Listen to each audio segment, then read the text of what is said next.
Tere, kallid tervisesõbrad. Oleme siis jälle oma järjekordse terviseminutite saatega siin ilusas sügispäevas. Ja hakkame siis vaikselt edasi minema. Saate algusse nagu ikka siis see hoiatus, et ärge mingil juhul piirduge ainult alternatiivmeditsiini teenustega. Või kui te otsustate selle meditsiini kasuks, siis igal juhul kontrollige vähemalt tavaarsti juures. Laske teha oma analüüsid, mis nad seal teevad, mingeid kontrolle, neil on igasuguseid vahendeid. Ja see annab siiski teatud sellise selguse ja kindlustunde. Nagu ma olen siin juba korduvalt öelnud, et alternatiivmeditsiin pahatihti, no ma ei ütleks pahatihti, aga ta lihtsalt on seda tüüpi meditsiin, mis on isikukeskne. Ta sõltub nii haige isikust kui ka tervendaja isikust. Ja seetõttu võivad täiesti sarnased võtted erinevate inimeste puhul erinevalt mõjuda. See sõltub inimese enda uskumistest, iseloomudest, millest iganes.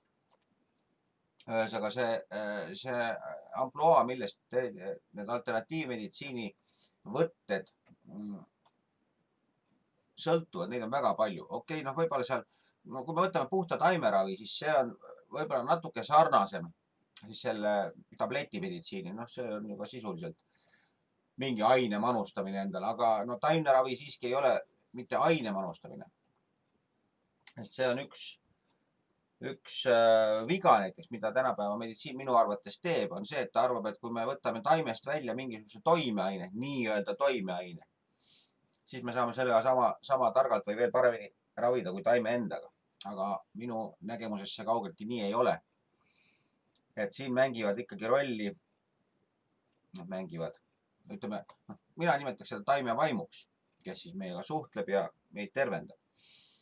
Et see, kui ma võtan, ma ei tea, näiteks võtan angervaksalt aspiriini välja, võin ju ka enda palavikku alandada aspiriiniga. Aga see ei ole see sama, mis angervaksa, kas või teed ju või tarvitada. Siis palavik, see aspiriin näiteks hakkab mao peale, angervaks ei hakka. Et sellised mitmesugused erinevused on, aga ma ei oska siin täpselt välja tuua, aga point on selles, et ka taimse ravi puhul me tegelikult suhtleme taimega. Me ei suhtle selle toimeainega. See toimeaine on tegev selle juures. Ja tegelikult, ühesõnaga selle tavameditsiinis ongi see, et sealt on see, kellega suhelda, see, kes meid tervendab, see on sealt justkui nagu välja võetud. Ehk et ei ole enam muud kui see toimeaine. Aga maailm paraku ei koosne toimeainetest, eriti inimene. Inimene elab loos. See tähendab seda, et meie see tasand, milles me eksisteerime, ei ole mitte need molekulid. Need on ka seal olemas. Aga meie tasand on lugu, mis algab Jumalaga ja kulgeb siis oma radapidi, kellel kuidas. Ja selle tõttu inimene saab ennast ravida vähemalt ühe võimalusena. Selle sama loo tasandil. Ja selle loo tasandil on taim olevus või ta on keegi. Loos ei ole molekule. Inimloos, inimajaloos, minu isiklikus eluloos ei eksisteeri toimeaineid. Ma ei suhtlen nendega. Ma suhtlen taimedega, loomadega, inimestega ja nii edasi. Ja alternatiivmeditsiin põhimõtteliselt suhestub ja tervendab just sellelt samalt tasandilt. See ei tähenda, et see tavameditsiin, mis nüüd küünib sinna nende molekulide tasandil, ta tegelikult tavameditsiini mõte on selles, et me läheme inimtasandilt, läheme kõige sügavamale, kõige kaugemale inimesest üldse, sinna algainete tasandile, molekuli tasandile. Ja seeläbi siis muudame nende molekulide koostist seal inimkehas ja siis saame mingi tulemuse. Ja kindlasti oleks vale väita, et ei saa. Ma isegi tarvitan siin mingit vererõhutablette näiteks. Ehk et kuigi palju parema tulemuse, ütleme nii, et need tabletid ei mõjunud mulle nii kaua, kuni ma hakkasin, no, jõudsin mingisuguse vaimse muutuseni. Noh, muidugi, mis ma võtsin ka kaalust alla, kes teab, eks ju, kas ma nüüd sain oma vererõhu probleemist lahti, noh, ma ei ole tast veel päris lahti saanud, nii ma ei saa öelda. Aga ühesõnaga ikkagi ma lahendasin ära oma vaimse probleemi ja siis hakkasin need tabletid mõjuma. Ja nüüd ma, noh, tänaseks ma olen peaaegu saanud sellest tableti võtmisest ka lahti, kui mitte küll veel päris. Ma võtan, noh, ütleme niimoodi, et tablette, mida ma võtsin muidu igapäevaselt, võtan ma nüüd üle 2 päeva ja vererõhk püsib ilusasti. Päris ära ei ole veel saanud jätta, sest seal ikkagi on, noh, ega ma ei ole veel päris puhas ka. Ma ise tean, palju mul veel minna on ja mis siin veel teha on. Enne kui ma jõuan mingisugusele uuele teadvustasandile. Aga see selleks, see ei ole tänase saate teema. Täna me lähme oma tähestikus edasi. Meile tulevad nüüd teele vastu mitmesugused silmahaigused ja esimene neist on katarakt. Katarakt on läätse hägustumine ja selle käigus inimese nägemisele tekib justkui nagu loor ette. Ja need inimesed, kellele katarakt tekib, need ei taha, ütleme niimoodi, et need pigem loobuvad üldse nägemast, kui et näevad midagi halba. Nad ei taha näha asjade läbikukkumisi, asjade lõppemisi, asjadest ilmajäämisi, ühesõnaga kõik need nii-öelda negatiivsed pooled elus, mida me kõik paratamatult peame läbi elama ja mis on tegelikult ju, nad ei ole halvemad kui positiivsed pooled, nad on lihtsalt ühe kulgemise üks ja teine pool, eks ju. Ja võt need inimesed, kelle see, enamus meist ju saab aru, et kui miski tuleb, see ka läheb ja asjad lõppevad ja millestki me jääme ilma ja nii edasi. Kallid inimesed võivad lahkuda meie elust. Need võib ka juurde tulla. Et ühesõnaga, see on üks lõputu muutumiste jada, mis muudkui kulgeb ja kulgeb. Ja enamus inimestel on ta nii enam-vähem tasakaalus. Loomulikult meil on meie hea ja kurja tundmine suuresti baseerub sellele, et head me ihaldame, kurja me väldime, eks ju. Nüüd vaimne arenemine suuresti tegelikult seisnebki selles, et me hakkame seda head ja kurja praktiliselt võrdsena nägema. Selles mõttes, et ei ole enam vahet, ütleme nii, et kurjad, need, keda me nüüd igapäevaelust nimetame kurjategijateks, olgu need vargad, pätid, mõrtsukad, kes iganes. Et need on halvad inimesed ja siis on meil mingisugused õilsad, suured, toredad, ma ei tea, Arvo Pärt näiteks. Kahtlematult tore inimene ja teeb väga ilusaid asju. Et tema siis hea inimene. Et tegelikult inimesena ma ütleks, et see nii-öelda kurjategija. Jah, loomulikult on ta meile ohtlik ja seetõttu teda isoleeritakse ühiskonnast. Aga temasse ei peaks suhtuma sellisel moel, et ta on nüüd halb, me põlgame ta ära. Ta on võtnud väga raske vormi siin kehastuses nüüd läbida. Me keegi ei tahaks seda vormi ju tegelikult võtta. Ja võt, ütleme, need inimesed, kellel nüüd need nägemishäired, see katarakt tekib, nemad nagu looritavadki. Nad tõmbavad selle hea ja kurja vahele väga selge seina. Nad ei taha kurja näha, nad ei taha sellega mingit pistmist teha, nad pigem nii-öelda tõmbavad loori ette. Ja loomulikult sellega see loor on tegelikult selline, et ega ta ei filtreeri välja ainult kurja. Ta võtab meilt ära tegelikult kõik teravused. Ehk et siis selle amplituudi. Maailm muutub selliseks lamedaks. Ja võt seesama kataraktiline loor, siis on nii-öelda vaimselt ka selle isiku pilgu ees. Nii-öelda vaimse pilgu ees. Ta hoidub pimedusse, ta tahab vältida, ta väldib igasuguseid liigseid tundeid, sest et kui ma tunnen, siis ma pean tundma ka halbu tundeid. Seetõttu on mul julgem ja on mul loobuda tunnetest üldse. Ja niimoodi on paljud inimesed muide, noh, kõigil ta loomulikult ei päädi kataraktiga, aga paljud inimesed on sellised, kes noh, kui nad on, ütleme, lapsepõlves elanud väga valusaid elamusi läbi, siis vaata, lapsel ei ole neid egokaitseid, millega neid elamusi nii-öelda läbi töödelda, noh, kas siis, ma ei tea, huumorit või noh, huumor on üks asi, mis aitab elu raskustest väga hästi läbi või ratsionaliseerimine, et noh, ma põhjendan endale asja ära, noh, ma ei tea, keegi tegi mulle halba, ma ütlen, no vot, tal oli seal mingid niisugused põhjused ja noh, see tundub nii-öelda vastuvõetav. Aga lapsel seda ei ole ja lapsel siis ei, noh, tal ei jäägi nende asjadega muud üle, kui ta põhimõtteliselt ta keerab oma tunded lihtsalt kõik maha. Et ta lihtsalt ei tunne enam mitte midagi. Noh, okei, midagi ta loomulikult tunneb, aga tema tundeskaala on väga selline. Tal on nii ülemised kui alumised tipud on kõik ära lõigatud. Tulemuseks on see, et tulevases elus ta tundub mõttetu endale, sest elu on mõttetu. Elus ei ole praktiliselt mitte mingeid elamusi. Tal ei ole kirgesid, tal ei ole mingisuguseid suuri kiindumusi. Võib muidugi juhtuda, et ta satub siis väga tugevasse sõltuvussuhtesse, ehk et tal on tugev alateadlik kiindumus tekib, kuna tal see kiindumus on alla surutud. Ega need ju need nii-öelda see tundemaailm, see ei kao kuskile. See istub alateadvuses ja hakkab sul seal vaikselt ussitama, hakkab keerama sinu otsuseid suunda, kuhu sa absoluutselt ei plaaninud. Eks sa imestad, et mis pagana jama see on, et ma ei ole üldse see inimene, kes ma tahaks olla. Aga sellepärast ei olegi, et me tegelikult ei anna endale aru, mis meil seal sisemaailmas toimub.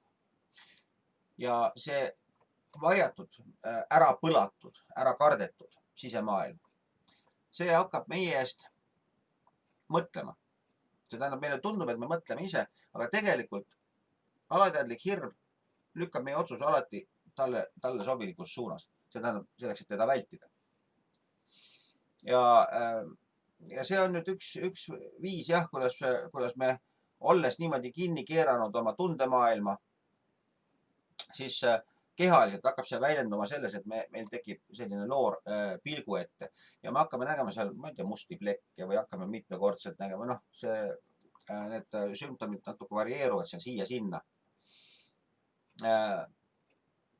Aga jah, et siis see nagu viitab sellele, et me oleme vaimselt sellise loori endale ette tõmmanud, me oleme nii-öelda tasalülitanud enda emotsioonide skaala.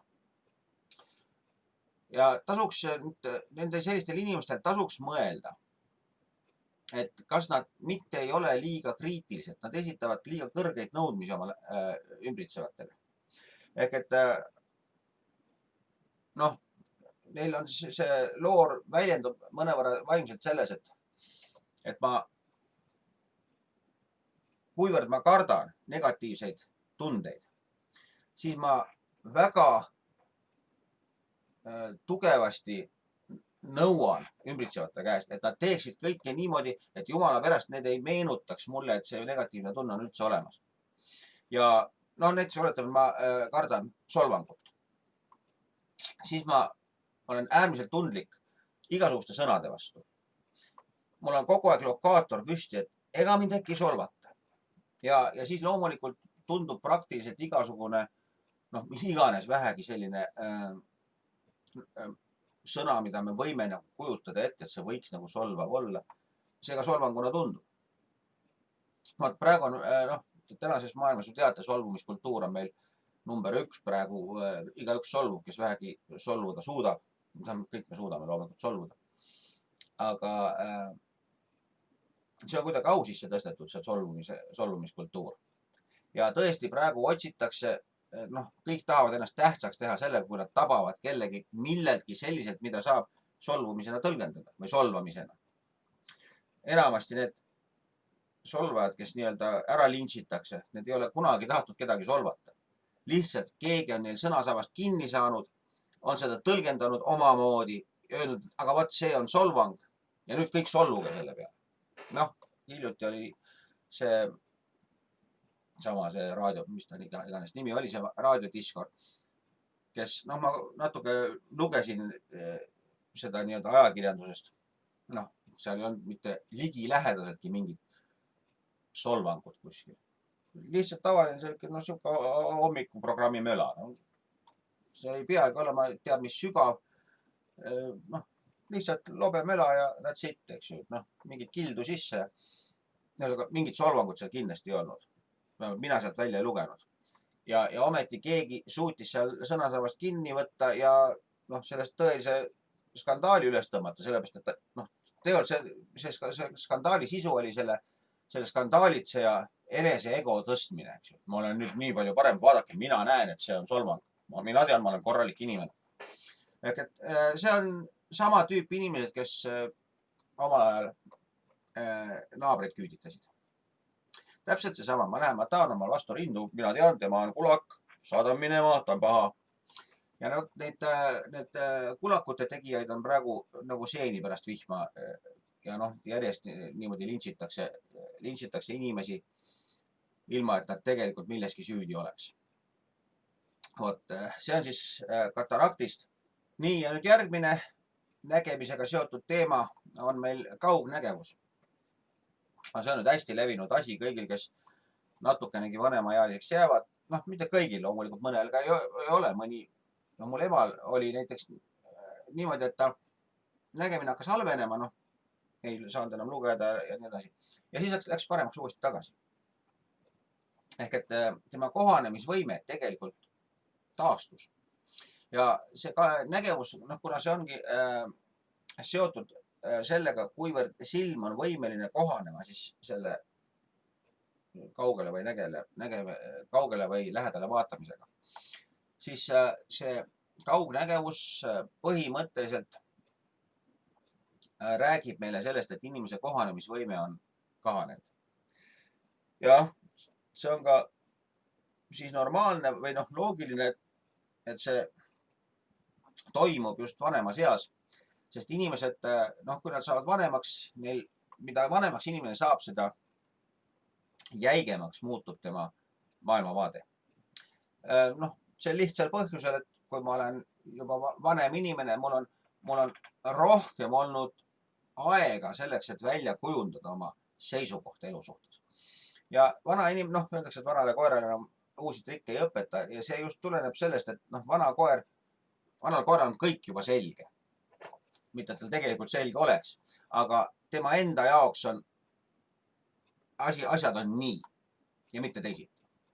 Ja see on nüüd see kohanemisvõime kahanemine, statistiliselt see hakkab peale 45. eluaastat eriti, hakkab see nägemine meil tekivad need lugemisprillid ja nii edasi, mul omalgi. Et ju ma siis olen ka samamoodi, aga ma ise loodan, et huvitav, kas mul hakkab uuesti paremaks ka minema nagu emal. Et ehk läheb, mine tea, vaatame. Ja ühesõnaga siin need inimesed peaks nüüd vaatama seda, et kui jäigalt nad oma maailma ümber näevad. Kui klammerdunud nad on iseenda tõe külge. Sest tegelikult üks asi, mida me elu jooksul peame õppima, on teiste tõdede väärtustamine. See, et ma oskan sinu tõde vaadata võrdväärselt enda tõega. See on põhimõtteliselt see on nagu armastus, eks ju. See tähendab seda, et ma väärtustan sind võrdselt iseendaga. Ja see on tegelikult see, mida me läbi elude muide õpime. Ja läbi eludes käib seegi õppimine niimoodi, et sellepärast on see, et kui ma olen ühes elus olen ma mõrtsukas, siis ma järgmises olen ohver. Või kui ma olen ühes elus ohver, siis ma järgmises olen mõrtsukas. Ehk see käib mõlemid pidi. Ja siin ei ole mitte küsimus karistamises, vaid küsimus ongi selles, et elu püüab meile õpetada seda, et me näeksime asju mitme või kahelt poolt korraga. Ja see kahelt poolt korraga nägemine, nooruses me oleme, mitte et me näeksime kahelt poolt korraga, noorus meil on lihtsalt ükskõik.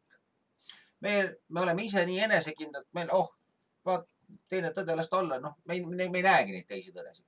Vanemas eas me hakkame neid teisi tõdesid nägema, aga me hakkame ja tegelikult tänu sellele mõneti, tänu sellele me klammerdume ka enda tõe külge. Sellepärast, et need teised tõed tunduvad meile ohtlikud. Ja see on nüüd see, kes nüüd nii-öelda vaimselt ei kasva oma vanusega kaasa. See muutub jäigemaks seetõttu, et ta näeb rohkem teisi tõdesid, mis tähendab seda, et ta hakkab ennast järjest rohkem nendest ka kaitsma. Ja siin on kivi minu enda kapsaaeda ka, sest prillid mul on ja ma pean selle asja üle siiski mõtlema, kui ma omast arust on hirmsasti ennast vaimselt arendanud, aga ju ma siis petan ennast. Aga sellega oleks siis tänane saade jälle ühel pool. Oli teiega tore kohtuda ja nädala pärast kohtume jälle. Seniks kõike head ja nägemist. Ja loomulikult kirjutage sellele meiliaadressile ja kui teil on mingeid küsimusi. Ja ärge unustage meie kanalit tellimast. Need meeldetuletused käivad ikka asja juurde. Aga tänaseks siis jätan teiega jälle hüvasti kuni järgmise nädalani ja nädala pärast kohtume. Tšau, tšau!